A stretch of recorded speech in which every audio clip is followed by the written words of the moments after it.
In the autumn of 1867, in a contraband camp outside Charleston, South Carolina, a 7-year-old boy named Anthony Caldwell began solving mathematical equations that no child should have been able to comprehend. He did this without formal schooling, without books, without instruction of any kind. He did this with nothing but a piece of charcoal and the back of discarded military correspondence paper. And he did this while every adult around him insisted it was impossible. Dr. James Whitmore first heard about the child from a Union Army chaplain who had stayed behind after the war to help transition freed people into their new lives. The chaplain, a man named Reverend Thomas McLean, appeared at Whitmore's Charleston office on a cold November morning, carrying a collection of papers that he claimed would challenge everything the doctor thought he knew about human intelligence. What Whitmore saw on those pages would haunt him for the rest of his life. The papers contained mathematical proofs, geometric theorems, and astronomical calculations rendered in the unsteady hand of a child who had only recently learned to write, but the content itself was extraordinary.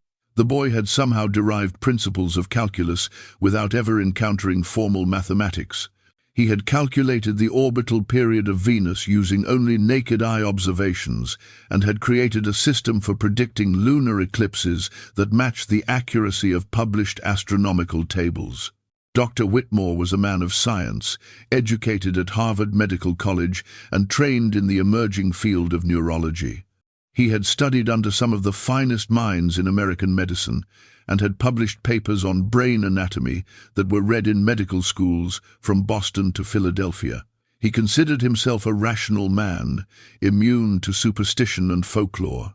But what Reverend McLean was showing him seemed to defy rational explanation. The chaplain explained that Anthony Caldwell had been born into slavery on a rice plantation along the Ashley River.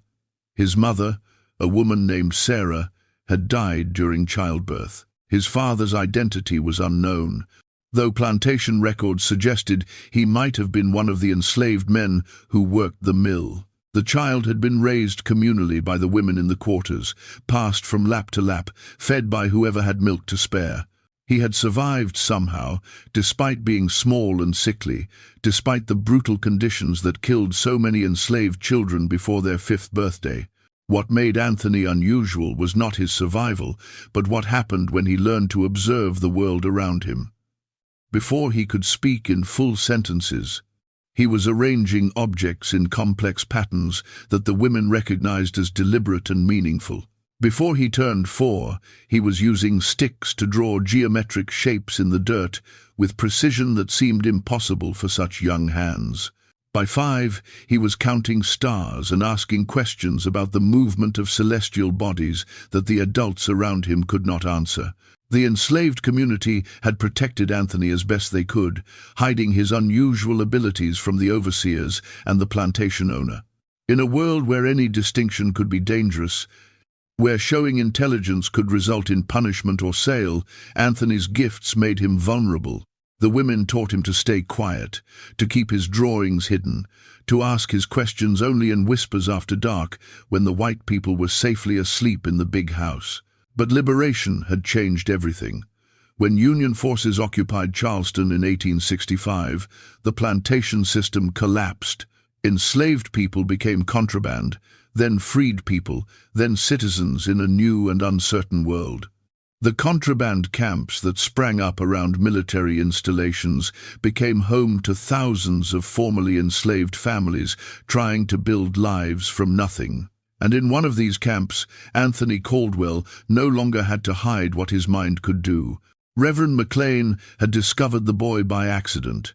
He had been teaching basic literacy to camp residents when he noticed Anthony sitting at the edge of the class, not participating but clearly paying attention.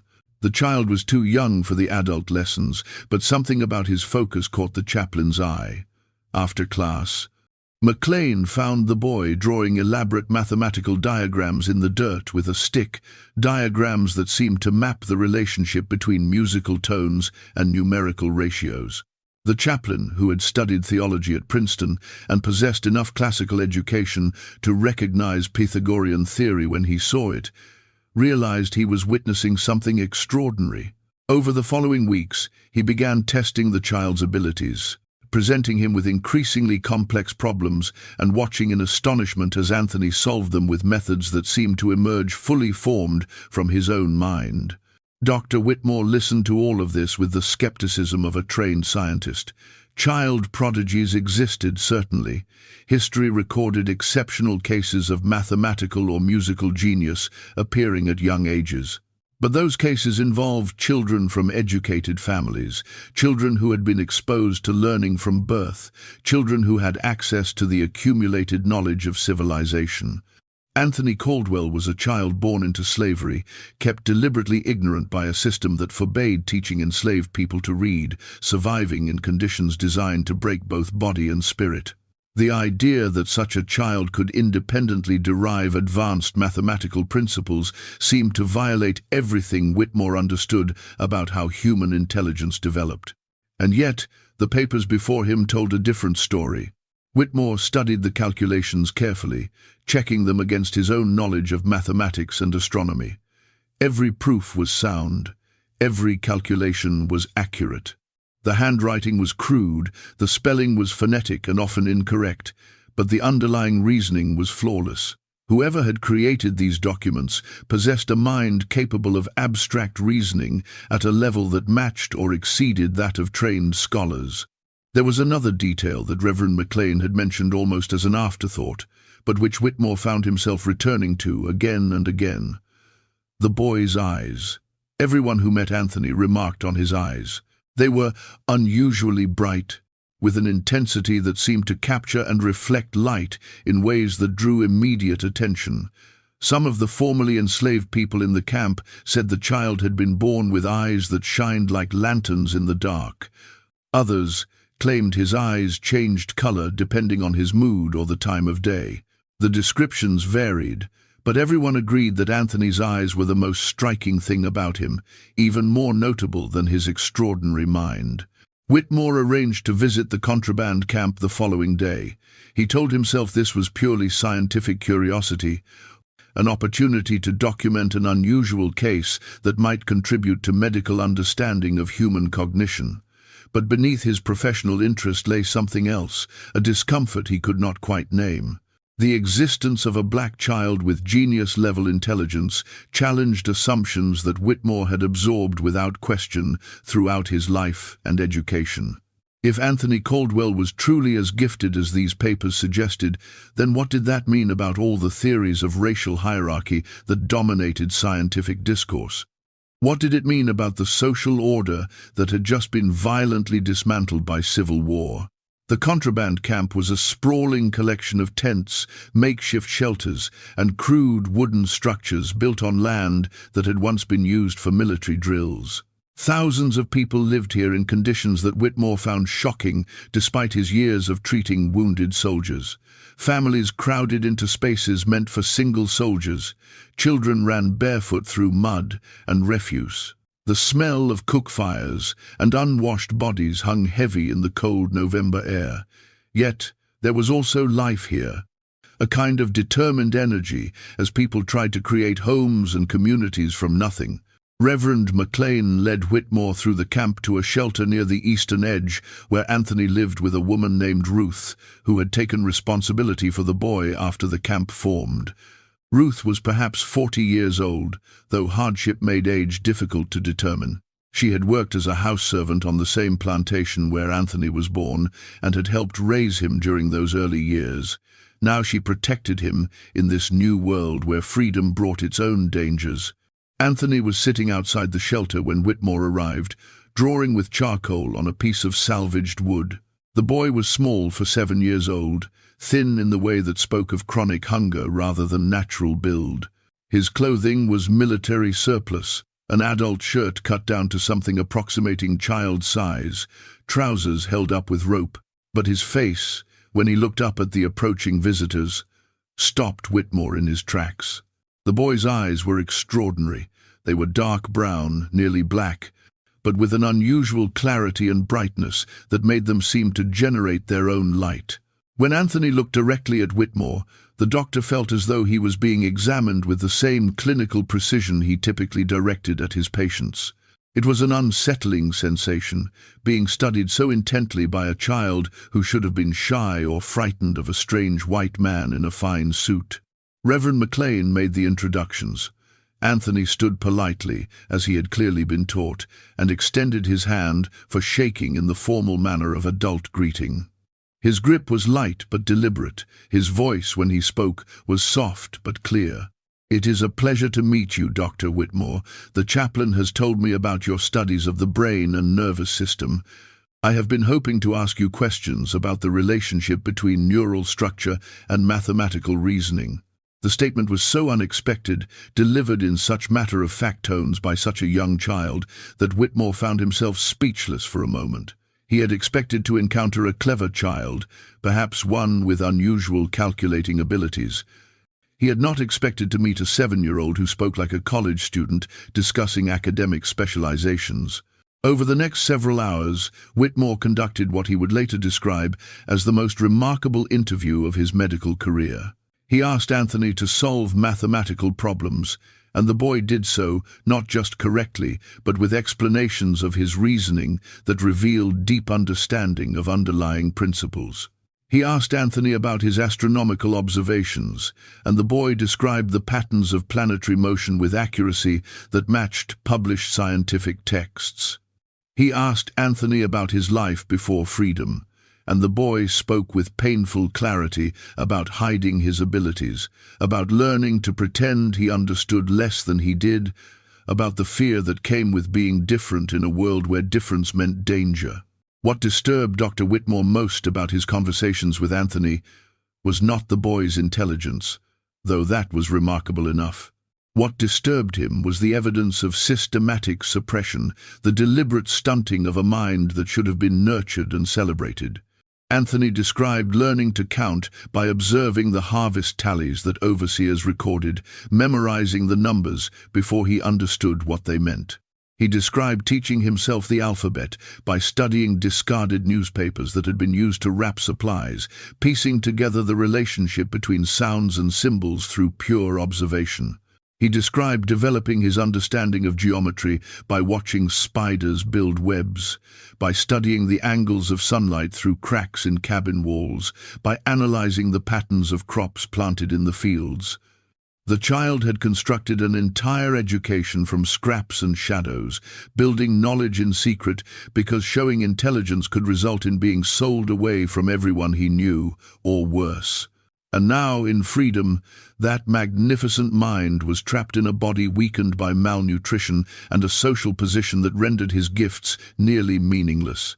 What use was genius to a child living in a contraband camp, surrounded by people struggling merely to survive from one day to the next? Dr. Whitmore returned to the camp every day for 2 weeks, spending hours with Anthony, documenting the boy's abilities and struggling to make sense of what he was witnessing.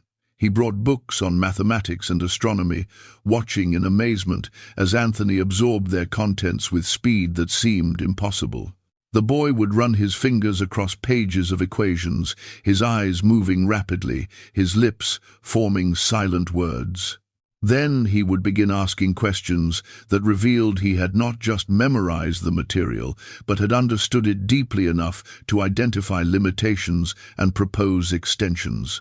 The other residents of the camp watched these visits with mixed feelings. Some were proud that one of their own was receiving attention from an educated white doctor. Others were suspicious, remembering that white interest in black people rarely led to anything good. Ruth, who had become Anthony's guardian and protector, allowed the visits but remained present during every interaction, her body language making clear that she would intervene if Dr. Whitmore did anything she considered harmful to the child. On the evening of Whitmore's 10th visit, Ruth finally voiced the question that had been hanging unspoken between them. "What do you want with this boy, Doctor? You come here every day with your books and your questions, writing in your journals like he's some kind of curiosity. But what happens when you finish your studying? What happens to Anthony when you go back to your fine house and your medical practice?" It was a fair question, and one that Whitmore had been asking himself. The scientific documentation of Anthony's case would certainly be valuable. Papers published in medical journals could advance understanding of human intelligence and cognitive development. But what would such fame mean for Anthony himself? Would he become an object of study, poked and prodded by researchers who saw him as evidence in debates about racial capacity rather than as a human child with needs and dreams? Whitmore made a decision that would change both their lives. He proposed taking Anthony into his home, providing him with formal education, nutrition, medical care, and the kind of environment where his gifts could flourish.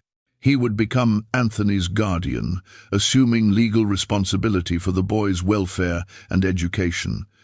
It was an unusual arrangement, a white doctor adopting a black child in the immediate aftermath of the Civil War, but Whitmore convinced himself that his motives were purely humanitarian. Here was a mind that occurred perhaps once in a generation, possibly once in a century. To allow such potential to waste away in a contraband camp would be a crime against science and human progress. Ruth listened to this proposal with an expression that Whitmore could not read. When he finished speaking, she was silent for a long moment, her hands folded in her lap, her eyes fixed on some point in the middle distance. Finally, she spoke, her voice carrying a weight that made Whitmore understand how carefully she had considered every word. "You think you doing this boy a kindness, Doctor. You think you saving him from this place, giving him opportunities he wouldn't have otherwise. And maybe that's partly true. But you need to understand something about what you taking on. Anthony ain't just smart. There's something else in that child, something that frightened people even before he showed what his mind could do. His eyes shine, Doctor. You seen it yourself. They shine in ways that ain't natural. And when he looks at you with those eyes, it's like he's seeing through you, seeing things you don't even know about yourself." She paused, seeming to weigh whether to continue.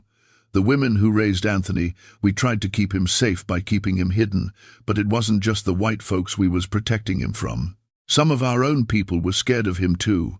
Scared of what it might mean, a child born with eyes like lanterns and a mind that works like nothing anybody ever seen before.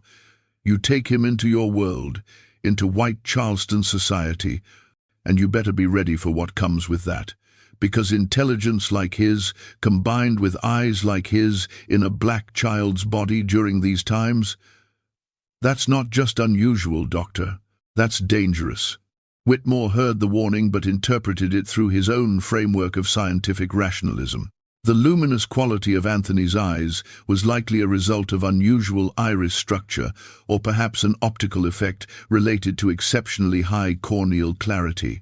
The boy's intelligence was extraordinary but explainable through the unpredictable variations of human heredity. There was no need to invoke supernatural explanations or to see danger in natural phenomena, however unusual they might appear. The arrangements were finalized within a week. Anthony Caldwell would move into Dr. Whitmore's Charleston townhouse, where he would receive tutoring in classical subjects, mathematics, sciences, and languages. Whitmore hired Marcus Freeman, a free black man who had been educated at Oberlin College before the war, to serve as Anthony's primary tutor. Freeman was skeptical at first, questioning whether any child, regardless of natural ability, could benefit from the kind of intensive education Whitmore was proposing. But after one afternoon with Anthony, Freeman's skepticism transformed into something approaching awe. "The boy learns faster than I can teach," Freeman reported after that first session.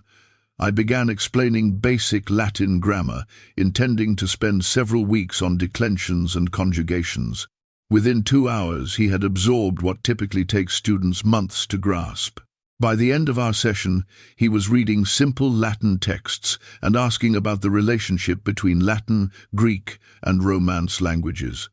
I have taught for 15 years, and I have never encountered a mind like this." But Freeman also noticed something that troubled him, something that echoed Ruth's warnings. There were moments when Anthony's attention would drift, his luminous eyes becoming distant and unfocused, as though he was perceiving something invisible to others.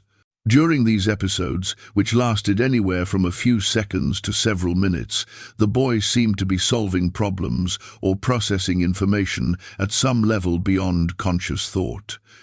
When his focus returned, he would often make unexpected connections between disparate subjects, linking mathematical concepts to musical theory, relating astronomical observations to patterns in human behavior, drawing parallels that seemed to emerge from some deeper understanding of universal principles.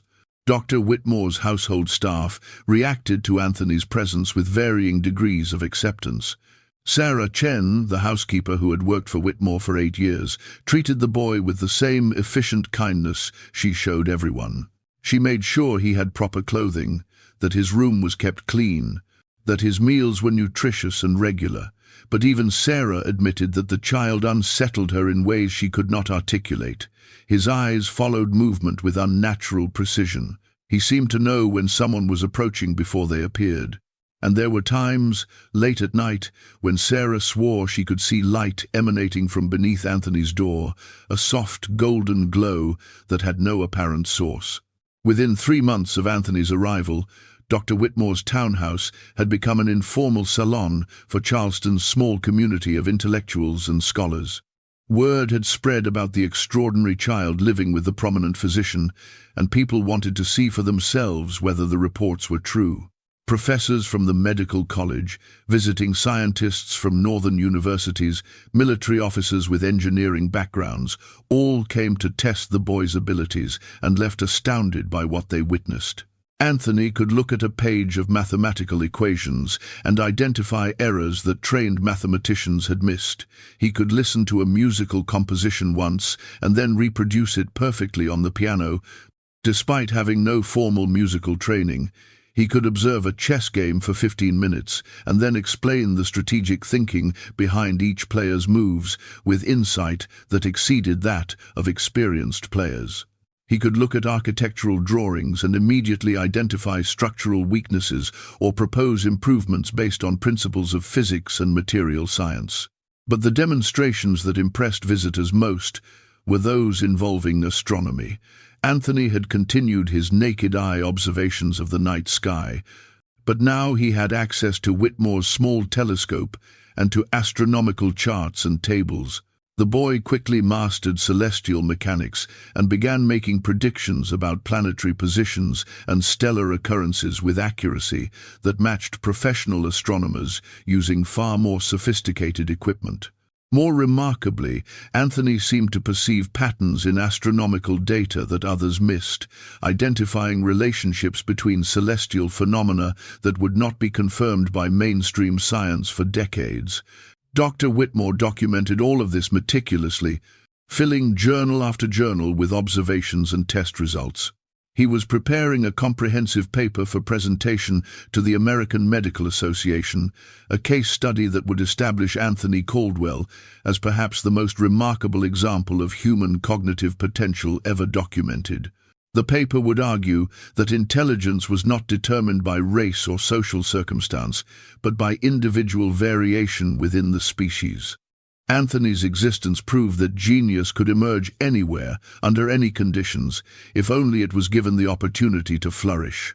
But while Whitmore saw Anthony as evidence for progressive arguments about human potential, others saw something very different.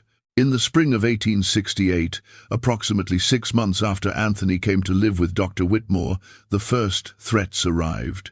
Anonymous letters pushed under the townhouse door, left on the doorstep, delivered by unknown messengers. The messages varied in their specific language, but the core sentiment was always the same. A black child should not be living in a fine house in the white part of Charleston. A black child should not be receiving education that exceeded what most white children could access. A black child should not be displaying abilities that challenged the natural order of society. Some letters framed their objections in religious terms, claiming that Anthony's unusual abilities were evidence of demonic influence or witchcraft. Others used the language of science, citing medical theories about cranial capacity and racial intelligence to argue that Anthony's gifts must be fraudulent or exaggerated. Still others were simply violent, promising harm to both the boy and anyone who continued to support him. Dr. Whitmore dismissed these threats as the work of ignorant bigots whose views would inevitably be swept aside by progress and enlightenment. But Marcus Freeman, who had lived his entire life navigating the dangers of being an educated black man in America, recognized the warnings for what they were. The combination of Anthony's race, his extraordinary intelligence, and his unsettling physical characteristics created a perfect target for those who felt threatened by the changes sweeping through the South. Anthony was not just a child, he was a symbol, and symbols could be destroyed to make political points.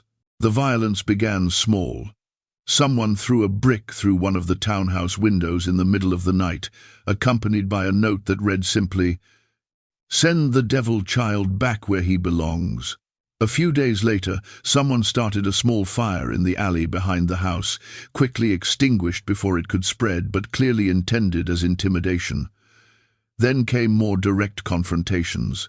Groups of white men began gathering outside the townhouse in the evenings, shouting insults and threats, sometimes throwing objects at the building, creating an atmosphere of menace that made even routine activities dangerous. Charleston in 1868 was a city transformed and traumatized by war. The antebellum social order had collapsed, but what would replace it remained uncertain and contested. Federal occupation forces maintained a presence, but their commitment to protecting freed people was inconsistent and declining. Violence against black residents was common and rarely punished. In this volatile environment, Anthony Caldwell's very existence felt like provocation to those who wanted to restore white supremacy by any means necessary. Dr. Whitmore increased security around the townhouse, hiring men to watch the property at night and escort Anthony whenever he left the building. But security could not address the fundamental problem. Anthony's fame was making him a target, and the more people learned about his abilities, the more dangerous his situation became. The scientific community that had once celebrated him as evidence of human potential was increasingly divided.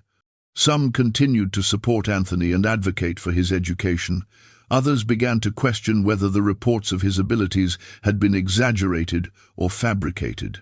Still others argued that even if Anthony was as gifted as claimed, his case proved nothing about racial capacity, because individual exceptions did not invalidate general rules.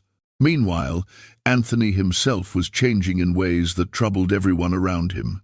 The boy who had once been eager to learn, who had asked endless questions and engaged enthusiastically with new subjects, was becoming withdrawn and quiet.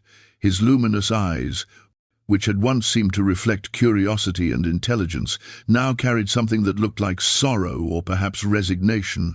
He still performed brilliantly when asked to demonstrate his abilities, but the joy had gone out of it. He was no longer exploring ideas for the pleasure of understanding. He was performing for an audience, and he knew it. Marcus Freeman was the first to notice that Anthony was deliberately limiting what he revealed about his capabilities.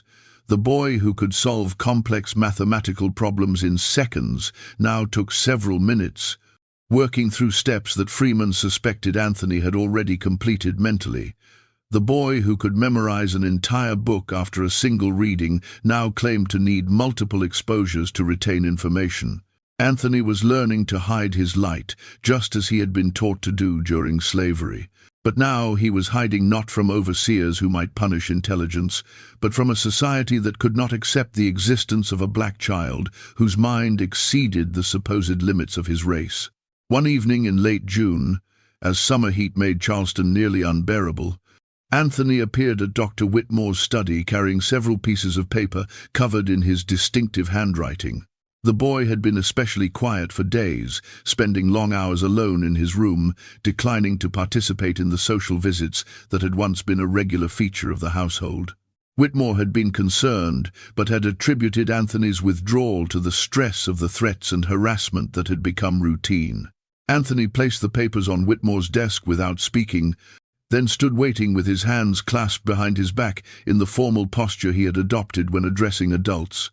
Whitmore picked up the papers and began reading, expecting to find mathematical proofs or astronomical calculations. Instead, he found something that made his blood run cold. The papers contained detailed predictions about Anthony's own future, written with the clinical detachment of a scientist observing a specimen. Anthony had calculated the statistical probability of his survival based on historical patterns of racial violence in the American South.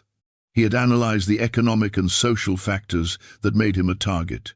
He had documented the declining commitment of federal authorities to protecting freed people, and he had concluded with mathematical certainty that he would not live to see his 10th birthday. Dr. Whitmore read Anthony's predictions 3 times, each reading making the reality more inescapable. The boy had not simply made pessimistic guesses about his future. He had constructed a rigorous statistical analysis using historical data on lynchings, assaults, and murders of black people in the former Confederacy. He had factored in variables including his own visibility, the political climate of Reconstruction, the patterns of violence that typically followed periods of social change, and the specific threats that had been directed at the townhouse. The mathematics were flawless. The conclusion was unbearable. The child had calculated his own death with the same precision he brought to astronomical predictions. Whitmore looked up from the papers to find Anthony watching him with those extraordinary luminous eyes, waiting for a response. The boy's expression was not fearful or angry or sad. It was simply resigned, the look of someone who had accepted an unwelcome truth and was waiting for others to catch up to the reality he had already mapped out. "You cannot possibly know this," Whitmore said, hearing the desperation in his own voice. "These are just probabilities, not certainties. We will take additional precautions. We will leave Charleston if necessary, go north where attitudes are more progressive, where your gifts would be celebrated rather than threatened." Anthony shook his head slowly, the gesture somehow ancient despite his 7 years. "Going north would change some variables but not others," he said quietly. "The fundamental problem is not location. The problem is that I exist. I represent something that this society cannot tolerate. A black child who exceeds white adults in intellectual capacity challenges assumptions that justify the entire social order. My intelligence is not just unusual. In this time and place, it is unforgivable." The clarity with which Anthony understood his own predicament was perhaps more disturbing than the predictions themselves. This was not a frightened child seeking reassurance from a protective adult. This was someone who had analyzed his situation with scientific objectivity and reached conclusions that others would spend lifetimes trying to avoid confronting. Over the following weeks, Dr. Whitmore tried everything he could imagine to prove Anthony's predictions wrong. He contacted colleagues in Boston, Philadelphia, and New York, seeking positions that would allow him to relocate with Anthony to cities where the boy might be safer. He wrote to abolitionist organizations, asking for support and protection. He even approached military officers still stationed in Charleston, requesting federal intervention against the escalating threats. But every avenue led to the same obstacles. Northern institutions were not eager to take responsibility for a black child prodigy whose presence would inevitably create controversy. Abolitionist groups were overwhelmed with the immediate needs of thousands of freed people struggling with poverty and violence. Military authorities were under orders to minimize their involvement in local affairs as the federal government prepared to withdraw from Reconstruction. Meanwhile, Anthony's fame continued to spread in ways that made his position more precarious. An article in a Charleston newspaper described him as the shining-eyed Negro child who challenges natural law, a description that was meant to be sensational, but which captured both the fascination and the threat that Anthony represented. The article included detailed accounts of his abilities, testimonials from professors and scientists who had examined him, and speculation about what his existence might mean for debates about race and intelligence. The article was reprinted in newspapers throughout the South, and each reprinting brought new attention, new visitors seeking to test the boy's abilities, and new threats from those who found his very existence intolerable. Marcus Freeman tried a different approach. He began documenting Anthony's capabilities in ways that could be preserved and studied even if Anthony himself did not survive. Freeman conducted extensive interviews with the boy, recording not just what Anthony knew but how he thought, what methods he used to solve problems, what connections he saw between different areas of knowledge. These conversations revealed aspects of Anthony's mind that had not been apparent in the public demonstrations. The boy did not just calculate faster or memorize better than other people. He perceived patterns and relationships that seemed to exist at a fundamental level of reality itself. He could look at mathematical equations and see them as music. He could observe social interactions and perceive them as geometric relationships. He could study the night sky and understand it as a vast computation unfolding across time and space. "You experience the world differently than others do," Freeman said during one of these conversations. "It is as though you see connections that remain invisible to the rest of us." Anthony considered this observation carefully before responding. "I think everyone sees the same connections," he said finally. "But most people are taught to ignore them, to focus only on what is considered practical or relevant. I was never taught that limitation. When you grow up enslaved, when you have to learn everything in secret, you develop the habit of seeing relationships that others miss because you are looking for patterns that might keep you alive. Perhaps what appears to be extraordinary intelligence is really just the absence of ordinary blindness." This explanation, delivered with characteristic humility, somehow made Anthony's gifts seem even more remarkable. He was suggesting that his genius was not an aberration, but a glimpse of what human cognition might achieve if not constrained by artificial limitations. What if intelligence was not fixed, but expandable? What if the boundaries people accepted as natural were actually cultural constructions that could be transcended? These questions were exactly what made Anthony dangerous to those invested in maintaining racial hierarchy. If a black child born into slavery could achieve intellectual heights that exceeded those of educated white men, then the entire justification for racial oppression collapsed. Anthony's existence was not just unusual, it was revolutionary. And revolutions, even intellectual ones, always provoked violent resistance. The assault came on a humid August evening when Charleston's heat made movement exhausting and tempers short. Dr. Whitmore had been called away to attend to a medical emergency, leaving Anthony in the townhouse with Marcus Freeman and the household staff. The security guards who normally watched the building at night had been dismissed earlier that day after receiving anonymous threats against their families. Threats credible enough that all three men had apologized profusely but had refused to return to their posts. The mob that gathered outside the townhouse numbered perhaps 40 men, though estimates varied in later accounts. They carried torches and clubs, and that particular kind of rage that comes when people feel their entire worldview threatened by something they cannot control. They did not arrive quietly. They announced themselves with shouts and threats, demanding that the unnatural Negro child be turned over to them for proper correction. They claimed to be protecting Charleston's decent people from corruption and witchcraft. They invoked God and nature and racial destiny as justification for what they intended to do. Marcus Freeman immediately recognized the danger. He had lived through mob violence before, had seen what happened when crowds of angry white men decided that a black person needed to be punished for transgressing unwritten but absolute social rules. He gathered Anthony and the household staff and began preparing to evacuate through the back entrance, hoping to reach the federal garrison before the mob could force their way into the building. But Anthony refused to run. The boy stood in the front parlor, looking out at the gathering crowd, with his luminous eyes reflecting the torchlight, and he spoke with a calmness that frightened Freeman more than panic would have. "Running will not change anything," Anthony said. "They will find me eventually, and they will punish anyone who helps me. The mathematics of this situation have only one stable solution. If I go with them now, perhaps the rest of you will be spared."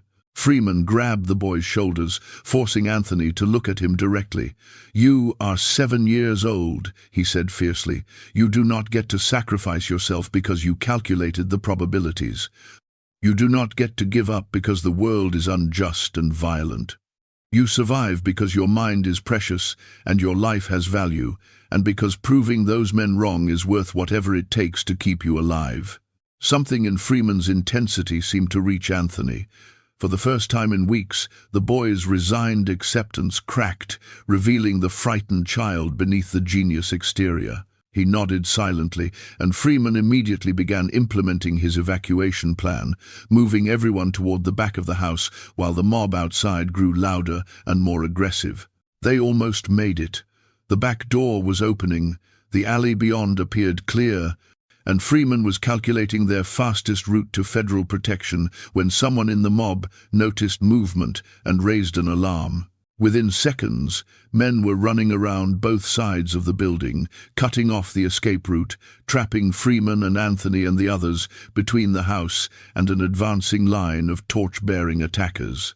What happened next was witnessed by multiple people and documented in several contemporary accounts, though the details vary depending on who tells the story. What everyone agrees on is that as the mob closed in, as violence became inevitable, Anthony Caldwell's eyes began to shine with an intensity that went beyond anything observers had seen before. The soft luminosity that had always characterized his gaze became something brighter, almost blinding, a golden light that seemed to emanate from within the boy's body rather than being reflected from external sources. The men closest to Anthony stopped advancing, shading their eyes against the unexpected radiance, confused and frightened by something they had not anticipated. For a moment, the violence hung suspended, neither advancing nor retreating, as everyone tried to understand what they were witnessing. Then Anthony spoke, his young voice carrying across the crowd with impossible clarity, and what he said changed everything. "I forgive you," the boy said simply, looking at the mob with those blazing golden eyes. "You are afraid of what I represent, and fear makes people cruel. I understand this. I have calculated the social forces that brought you here tonight, the historical patterns that made this confrontation inevitable, the personal experiences that convinced each of you that violence was necessary. I understand all of it, and I forgive you anyway. But I want you to know something before you do what you came here to do." The crowd remained frozen, held by something beyond physical intimidation. Every eye was fixed on the small black child who stood before them radiating light and speaking with the authority of someone far beyond his years. "I want you to know that you are wrong about almost everything. You are wrong about what intelligence means. You are wrong about racial capacity. You are wrong about the natural order of society. You are wrong about God's intentions and nature's laws. I know these things with the same certainty that I know mathematical proofs and astronomical patterns. I have calculated the trajectory of human development, and I can tell you with absolute confidence that everything you believe about racial hierarchy will be proven false. Not in your lifetimes, perhaps, but inevitably. The universe does not support your assumptions, reality does not conform to your prejudices, and history will judge you with the harshness you deserve. The speech should have inflamed the mob further, should have provided justification for immediate violence. But something about Anthony's delivery, about the light pouring from his eyes, about the absolute certainty in his voice, paralyzed the crowd. They stood listening to a 7-year-old black child explain why they were wrong about the fundamental organizing principles of their society, and they could not seem to move or respond. "If you are going to hurt me," Anthony continued, his voice never wavering, "then do it, knowing that you are destroying something you will never understand and can never replace. Do it knowing that I could have contributed knowledge and insight that would have benefited everyone, including you. Do it knowing that by silencing my mind, you are making the entire world poorer and darker. But do it honestly. Do not pretend you are defending morality or protecting society. You are simply afraid, and you are expressing that fear through violence because you lack the intelligence to find better solutions." The spell broke. Someone in the back of the crowd shouted that the boy was practicing witchcraft, that his shining eyes proved demonic possession. that his words were designed to confuse and corrupt. The accusation released the mob from their paralysis, and violence resumed its forward momentum. Men surged toward Anthony with clubs raised, and Marcus Freeman threw himself between the boy and the attackers, taking blows meant for his student while screaming for help that would not arrive in time. What followed was chaos. The household staff tried to defend themselves with improvised weapons. Neighbors, hearing the commotion, began shouting for the police. The mob, now fully committed to violence, fought anyone who tried to interfere. In the confusion, Anthony was grabbed by multiple men and dragged toward the street, while Freeman, bleeding from wounds to his head and shoulders, struggled futilely to reach him. The boy did not fight. He went almost passively, his luminous eyes still shining but with a light that seemed to be fading, as though some internal fire was slowly extinguishing. He looked back once at Marcus Freeman, and in that glance, Freeman saw forgiveness and gratitude and a terrible adult understanding that this was how the story had to end.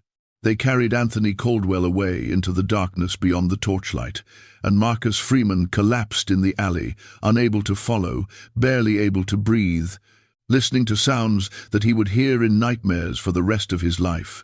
If this story is moving you, if you want to hear how this tragedy shaped American history, make sure you are subscribed to The Sealed Room.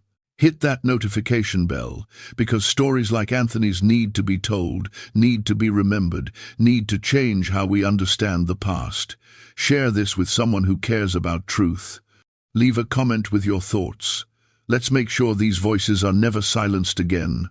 Dr. Whitmore returned to find his household in ruins, his staff traumatized, and Marcus Freeman barely conscious but still trying to explain what had happened.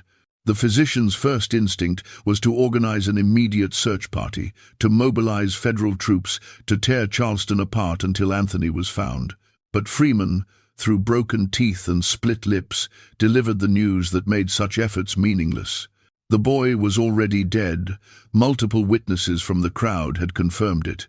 Anthony had been taken to a field outside the city where mob justice was typically administered, and he had been killed there. The details varied, but the outcome was certain. The federal garrison sent soldiers to investigate, but they found nothing. No body, no evidence, no witnesses willing to testify. The field where Anthony had allegedly been taken showed signs of recent activity, but nothing that could be definitively linked to murder. It was as though the boy had simply vanished, erased from physical reality, as efficiently as his existence had been erased from social acceptability. Dr. Whitmore spent weeks conducting his own investigation, interviewing anyone who might have information, offering rewards for evidence, threatening legal action against anyone he suspected of involvement.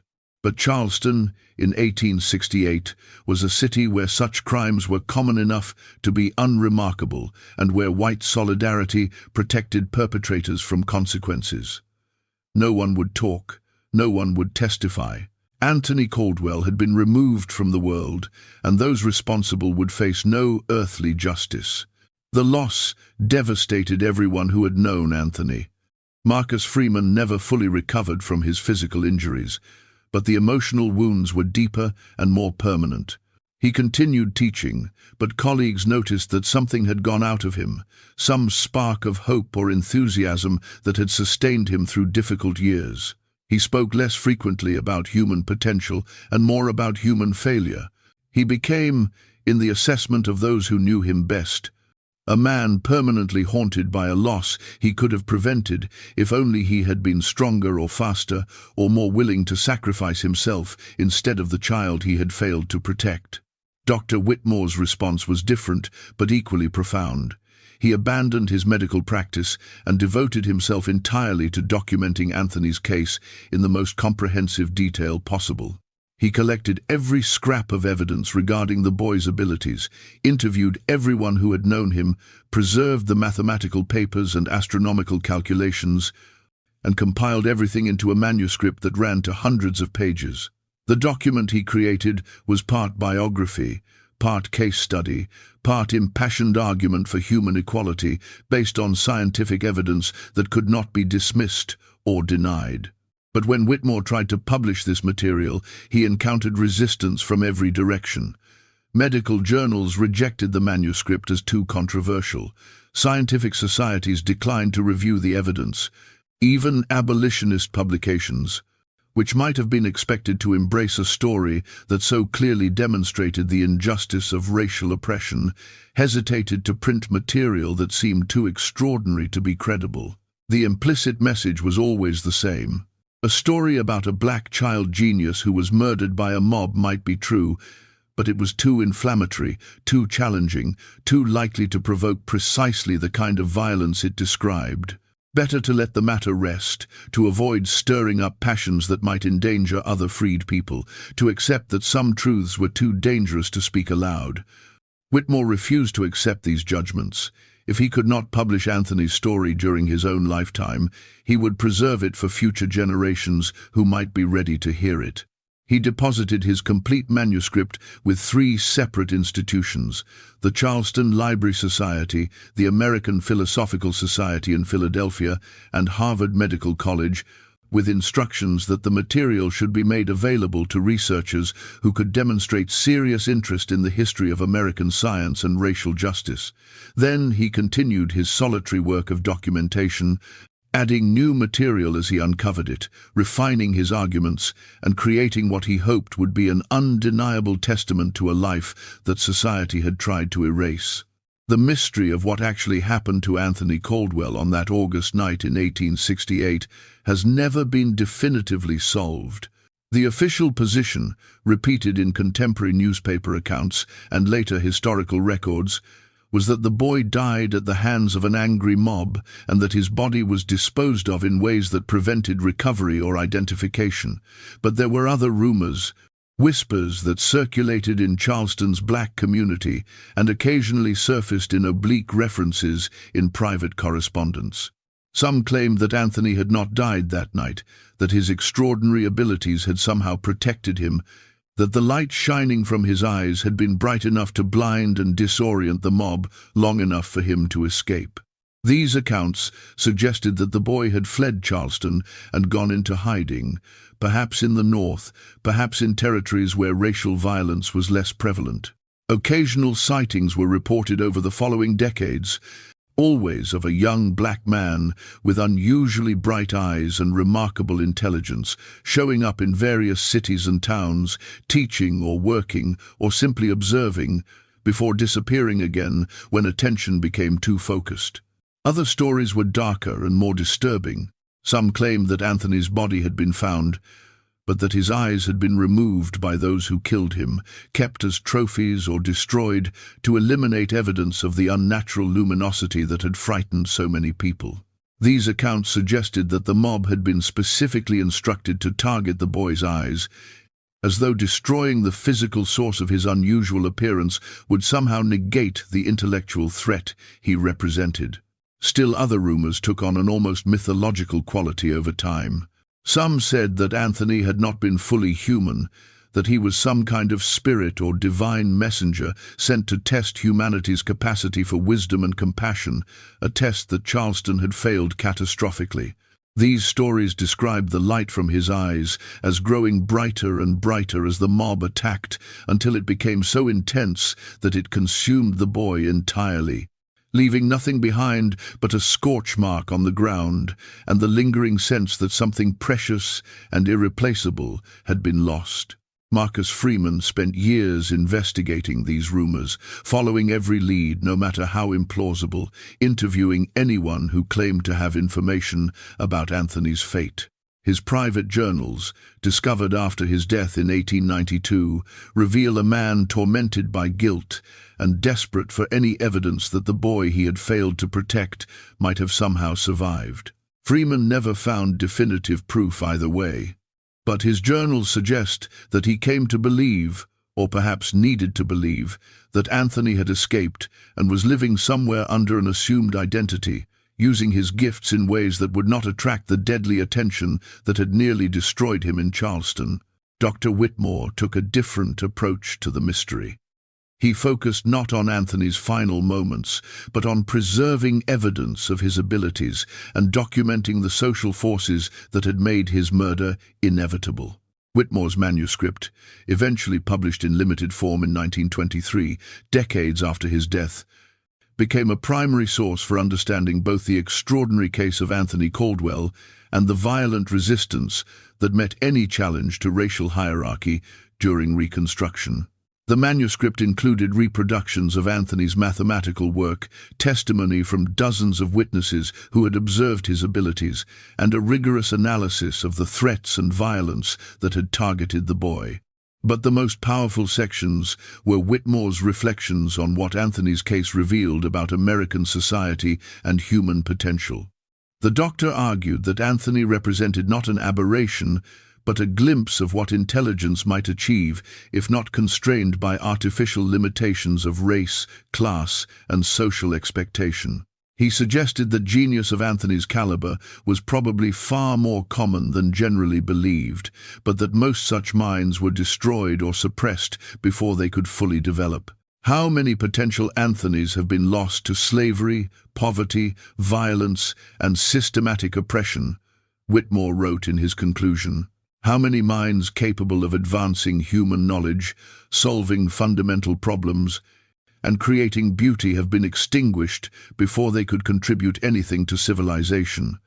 We will never know the true cost of racial injustice because we cannot measure potential that was never allowed to manifest. But Anthony's case gives us a window into what has been lost, and that window reveals a tragedy so vast that the mind struggles to comprehend its dimensions. The suppression of Anthony's story was remarkably successful for decades. The manuscript deposited with various institutions was rarely accessed, and when researchers did examine it, they often dismissed the claims as exaggerated or fabricated. The idea that a 7-year-old black child in 1867 could have possessed abilities that exceeded those of trained scientists seemed too extraordinary to accept, particularly given the lack of surviving physical evidence. Without Anthony's mathematical papers, without the astronomical calculations, without the boy himself to demonstrate his capabilities, skeptics could argue that the entire story was a well-intentioned fiction created by abolitionists to make political arguments about racial equality. This skepticism was not entirely unreasonable. The 19th century produced many dubious claims about child prodigies, calculating machines in human form, and individuals with seemingly supernatural abilities. Some of these claims were deliberate frauds. Others were cases of genuine talent that had been exaggerated through repeated telling.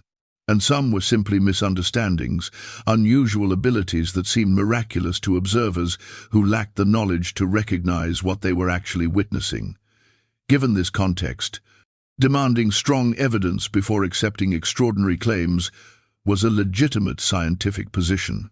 But the dismissal of Anthony's case involved more than scientific skepticism. There was also a motivated reluctance to accept evidence that challenged comforting narratives about racial hierarchy and social progress. Admitting that a black child born into slavery in 1860 had possessed intellectual abilities that exceeded those of educated white men in 1867 required accepting implications that many people found threatening. If Anthony's abilities were real, then what did that suggest about the millions of enslaved people whose potential had been deliberately suppressed? What did it suggest about the ongoing oppression of black Americans in the decades following emancipation? What did it suggest about wasted potential and calculated cruelty and the true cost of maintaining unjust social systems? These questions were uncomfortable enough that many scholars preferred to dismiss Anthony's case entirely rather than grapple with its implications. It was easier to believe that Dr. Whitmore had been deceived or had exaggerated a clever child's abilities than to accept that a mind of extraordinary power had been murdered because its existence challenged racial assumptions. This motivated skepticism ensured that Anthony's story remained obscure, relegated to footnotes in histories of Reconstruction and occasional mentions in studies of racial violence, but never achieving the prominence that the case deserved. The rediscovery of Anthony Caldwell began in the 1960s when historians researching the Reconstruction era started paying more attention to sources that had been previously dismissed or ignored. Researchers working in the archives of the Charleston Library Society, the American Philosophical Society, and Harvard Medical College began to notice references to the same unusual case appearing in multiple independent sources. Dr. Whitmore's manuscript, Marcus Freeman's journals, contemporary newspaper accounts, and correspondence between various scholars all described the same basic facts about a child with extraordinary abilities who had been killed by a mob in 1868. When these sources were examined carefully and cross-referenced, a consistent picture emerged.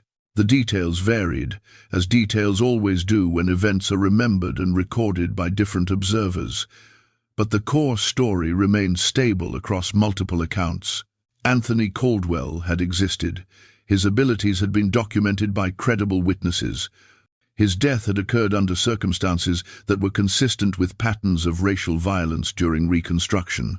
The case was not a fabrication or an exaggeration, but a suppressed historical truth that had been deliberately forgotten because it was too challenging to incorporate into accepted narratives. Modern analysis of the surviving documents has revealed additional layers of complexity in Anthony's story. Researchers studying the mathematical papers that Dr. Whitmore preserved have confirmed that the work demonstrates understanding of concepts that were only beginning to be developed by professional mathematicians in the 1860s. Some of the astronomical predictions that Anthony made have been verified against modern data and shown to be remarkably accurate. The descriptions of his learning, speed, and retention capacity, while extraordinary, fall within the documented range of individuals with eidetic memory and exceptional processing abilities. In other words, while Anthony's gifts were extremely rare, they were not impossible. They represented the outer edge of human cognitive potential, rather than something supernatural or fabricated. The question of Anthony's luminous eyes has proven more difficult to explain. Multiple independent witnesses described the unusual brightness and clarity of his gaze, and many specifically mentioned that his eyes seemed to shine with their own light, particularly when he was focused on intellectual problems or during moments of stress. Modern medicine recognizes several conditions that can cause eyes to appear unusually reflective or bright, including specific iris structures, exceptional corneal clarity, and certain metabolic conditions. But none of these fully accounts for the dramatic luminosity described in accounts of Anthony's final confrontation with the mob, when witnesses claimed his eyes became bright enough to temporarily blind nearby observers. This detail remains the most controversial aspect of Anthony's case. Skeptics argue that the descriptions of shining eyes were exaggerated in the retelling, that stress and torchlight created optical effects that witnesses misinterpreted, or that the luminosity was a metaphorical representation of Anthony's intellectual brilliance rather than a literal physical phenomenon. Believers counter that multiple independent witnesses described the same effect in remarkably consistent terms, and that dismissing these accounts requires assuming a level of coordination or coincidence that seems implausible. The question remains unresolved, and perhaps unresolvable, a mystery at the heart of an already extraordinary story. What happened to Anthony Caldwell after that August night in 1868 is the deepest mystery of all. The official position, supported by contemporary records and the testimony of multiple witnesses, is that he died at the hands of the mob and that his body was disposed of in ways that prevented recovery. This conclusion is consistent with patterns of lynching and racial violence during Reconstruction, when black people who challenged white supremacy were often killed and their bodies hidden to avoid federal prosecution. Given the context and the evidence, this explanation is almost certainly correct, but the persistent rumors of survival, the occasional sightings reported over subsequent decades, and the absence of a confirmed body have kept alternative theories alive. Some researchers have attempted to track down these sighting reports, following leads that appear in letters, diaries, and local histories from various locations throughout the late 19th and early 20th centuries. The results of these investigations are inconclusive. There were indeed reports of a young black man with exceptionally bright eyes and remarkable intelligence appearing in different communities, working as a teacher or tutor, or simply helping local people with problems that required mathematical or technical knowledge. But none of these reports can be definitively connected to Anthony Caldwell, and most are vague enough that they could describe any number of intelligent individuals who happened to have striking eyes. One particularly intriguing lead appeared in the papers of a Quaker school in Philadelphia, where records from 1871 mention a student identified only as A.C., described as having been rescued from violence in the South and possessing abilities that far exceeded those of other students his age. The physical description matches what is known about Anthony, including the unusual eyes, and the age would be approximately correct. But the school's records were destroyed in a fire in 1898, leaving only fragmentary references in surviving correspondence. Whether A.C.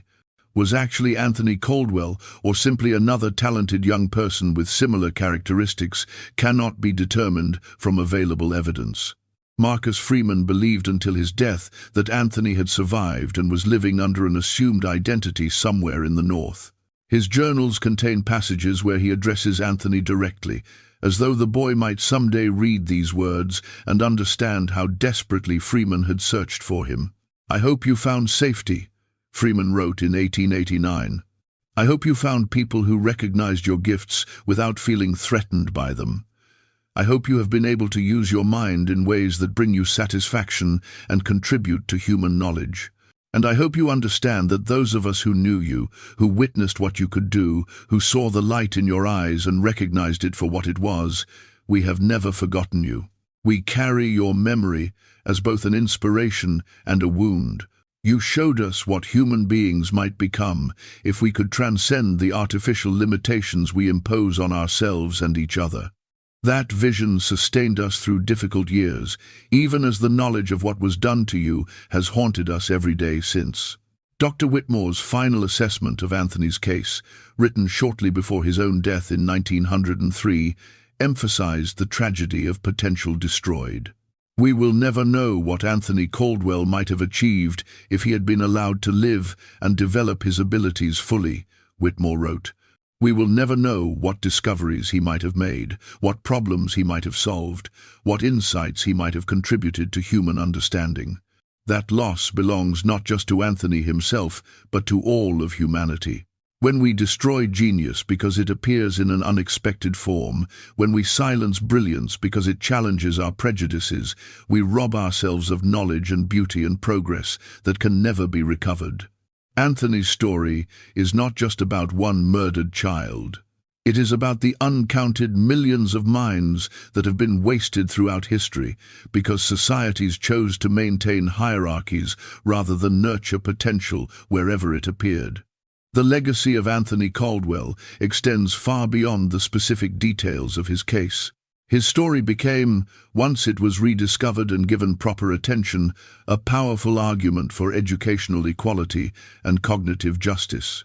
If a child born into slavery, denied formal education, systematically oppressed by every institution in his society, could still develop abilities that exceeded those of privileged scholars, then what might be possible if all children were given genuine opportunities to develop their potential? Anthony's case suggested that human intelligence was far more flexible, more powerful, and more widely distributed than traditional theories acknowledged. It suggested that the vast inequalities in educational and intellectual achievement that characterized American society were not reflections of natural differences in ability, but rather products of systematic suppression and unequal access to resources. These implications made Anthony's story politically powerful, which in turn made it controversial. Those who wanted to maintain existing social hierarchies had strong incentives to dismiss or minimize the case. Those who advocated for racial justice and educational reform found in Anthony a symbol of potential destroyed and a call to action to prevent similar tragedies in the future. The boy who had been murdered for being too intelligent, too unusual, too challenging to white supremacy, became a rallying point for movements demanding that all children be given the opportunity to develop whatever gifts they possessed. The shining eyes that had made Anthony so distinctive during his brief life became a metaphor in this political discourse. To see with shining eyes meant to perceive the world clearly, to recognize patterns and connections that others missed, to understand truths that society preferred to keep hidden. It meant to look at injustice and call it by its name, to examine social systems and identify their failures, to imagine futures different from the oppressive present. Anthony had done all of this at age 7, and he had been killed for it. The challenge for subsequent generations was to create a world where shining eyes would be celebrated rather than extinguished, where intelligence that challenged power would be protected rather than destroyed. Modern educators and psychologists studying Anthony's case have identified several lessons that remain relevant more than a century and a half after his death. First, the case demonstrates that extraordinary cognitive abilities can emerge under even the most adverse conditions. The presence or absence of genius is not determined primarily by environmental advantages, but by some combination of genetic potential and individual determination that remains incompletely understood. Second, the case shows that intelligence takes many forms and can manifest in ways that standard educational systems fail to recognize or nurture. Anthony's abilities emerged through observation and independent reasoning rather than formal instruction, suggesting that conventional measures of intelligence capture only a narrow range of cognitive capabilities.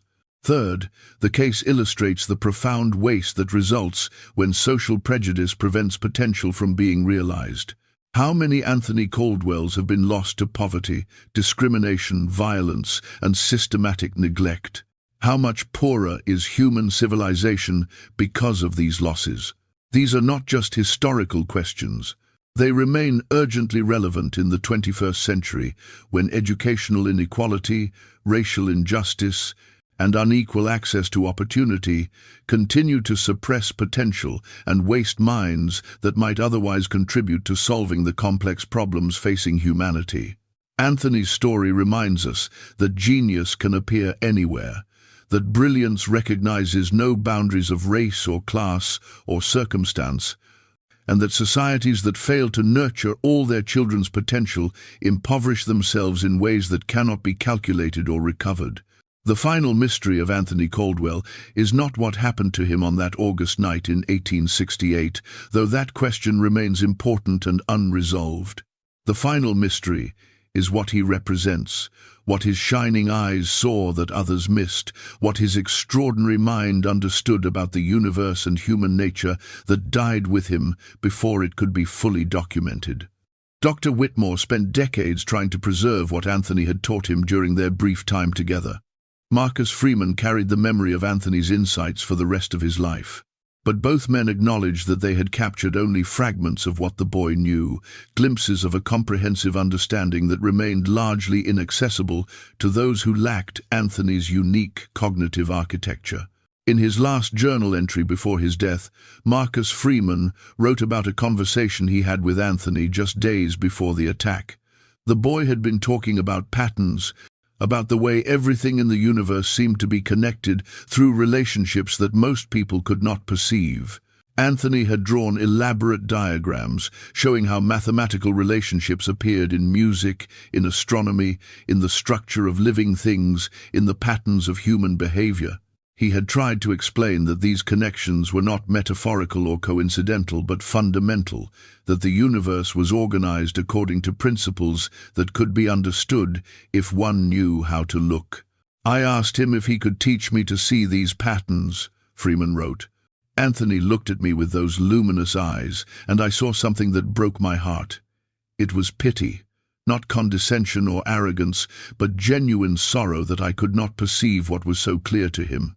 He said, 'I can show you where to look, but I cannot make you see. It is like trying to explain color to someone born blind. The perception requires something that either exists or does not, and I do not know how to create it in someone who lacks it naturally.' Then he smiled. that rare, genuine smile that transformed his serious face, and he said, "But perhaps that is what I am supposed to do. Perhaps my purpose is to find ways to help others see what I see, to translate the patterns into forms that ordinary minds can grasp. If I can do that, then maybe my eyes shine for a reason." He never got the chance to fulfill that purpose. Whatever Anthony Caldwell might have taught us, whatever insights he might have translated from the patterns he perceived into knowledge accessible to the rest of humanity, was lost when he was murdered at age 7. We are left with fragments and hints, with second-hand descriptions of abilities that witnesses struggled to capture in words, with mathematical papers that demonstrate extraordinary talent but provide no explanation of how that talent functioned. We are left wondering what was lost, what might have been, what truths died in a field outside Charleston on an August night in 1868. The story of Anthony Caldwell forces us to confront uncomfortable truths about human nature and social organization. It reveals the violence that greets any challenge to established hierarchies. It exposes the fear that motivates cruelty toward those who are different. It demonstrates the terrible cost of prejudice, not just to those who are directly victimized, but to all of humanity, which loses the contributions that suppressed potential might have made. Anthony's shining eyes saw clearly, and what they saw was both the beauty of universal patterns and the ugliness of human injustice. Both visions died with him, leaving us to reconstruct what we can from incomplete records and damaged memories. But perhaps the most important truth that Anthony's story reveals is one of possibility. If a child born into slavery in 1860 could develop abilities that exceeded those of the most educated men of his era, then what limits to human potential are actually real, and what limits are simply assumed? If intelligence can flourish, even under conditions designed to suppress it, then what might be possible in a world that actively nurtured cognitive development? If one boy's shining eyes could perceive patterns that remained invisible to others, then how many other ways of seeing might exist, waiting to be discovered by minds that are structured differently from the norm? These questions have no easy answers, but they are worth asking. They challenge us to examine our assumptions about ability and potential, to question the systems that determine who gets opportunities and who does not, to imagine societies organized around nurturing diverse forms of intelligence rather than enforcing narrow definitions of success. Anthony Caldwell lived for only 7 years, but the questions his existence raises have persisted for more than a century and a half. They will continue to persist as long as human societies struggle with inequality, injustice, and the challenge of creating conditions where every person can develop whatever gifts they possess. The documents preserved by Dr. Whitmore, the journals maintained by Marcus Freeman, and the fragments of Anthony's own work that survive in various archives have become primary sources for understanding not just one unusual case, but the broader dynamics of genius, oppression, and social change in American history. Researchers continue to study these materials, finding new insights and raising new questions with each examination.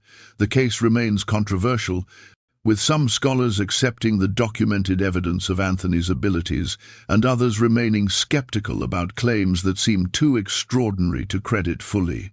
But even skeptics generally acknowledge that something remarkable happened in Charleston in 1867 and 1868, that a child with unusual capabilities was murdered for threatening racial hierarchy, and that his story deserves to be remembered and studied. What do you think happened to Anthony Caldwell? Do you believe his eyes truly shined with their own light, or was that detail metaphorical, a way of describing the intensity of his gaze and the brilliance of his mind? Do you think he might have survived that August night and lived out his life under an assumed identity, or do you believe the official account that he died at the hands of the mob? And perhaps most importantly, what does his story teach us about potential wasted, genius suppressed, and the true cost of injustice? Leave your thoughts in the comments. Share this story with someone who needs to hear it, someone who cares about truth and justice and the tragic beauty of what might have been. Subscribe to The Sealed Room for more stories that challenge our understanding of history and human nature. Hit that notification bell so you never miss our explorations of the past's buried truths. Because stories like Anthony's need to be told. They need to be remembered. They need to change how we see the world and each other. The shining-eyed child whose intelligence challenged everything his society believed about race and ability may be gone, but the questions he raised remain urgent and unanswered. And perhaps that is his true legacy. Not the knowledge he might have contributed if he had lived, but the uncomfortable questions his brief life forces us to confront about who we are and what we might become.